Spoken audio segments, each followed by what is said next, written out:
వాళ్ళకి ఎవరు దొంగ అంటే గుడ్డబట్టలో దొంగ, పచ్చకమైన లోకమంతా పచ్చగానే ఉంటుంది కాబట్టి వాళ్ళకి ఆ రకంగా మాట్లాడుతున్నారు. కాబట్టి ఇదేమైనా చిన్న ఇష్యూ అండి.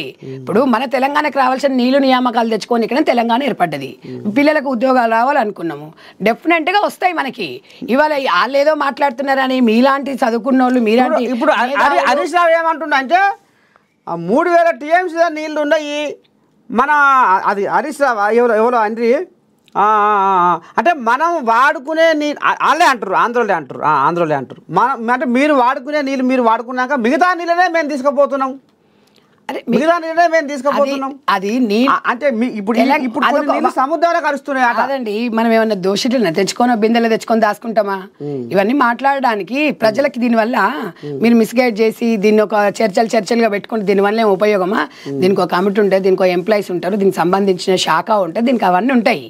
మీరు ఏదో ఇట్లా ప్రెస్ మీట్లు పెట్టి జనాలలో అది చేయాలని చూసి అంత మీరు చేసేది ఏమీ లేదు. కాంగ్రెస్ పార్టీని మీరు ఎంత బదలాన్ని చేసి ఎంత తొక్కాలని చూసి అంత పైకి లేస్తుంది. ఎందుకు పోనిస్తామండి? మన వాట మన తెలంగాణ ప్రజలకు రావాల్సింది. కాంగ్రెస్ పార్టీకి తెలంగాణ అయినా ఆంధ్ర 2 కళ్ళు. అంత లోపల ఇప్పుడు సౌత్ ప్రేమను మేము చూపించాం కదా, ఇవాళ అదే మోడీ గారు చూపిస్తున్నారు. బీజేపీ పార్టీ అక్కడ వాళ్ళు కలిసి ఉన్నారు కాబట్టి వాళ్ళు ఏదైనా చేస్తే చెయ్యొచ్చు. అంతేగాని తెలంగాణ రాష్ట్రంలో కూడా మరి ఎంపీలు ఉన్నారు, మరి అది కూడా చూసుకోవాల్సి వస్తుంది. మేము ఆంధ్రాకు ఎవరికి రావాల్సిన వాటి ఇప్పుడు మళ్ళీ నీళ్ళు నియామకాల కోసమే తెలంగాణ ఏర్పడ్డది.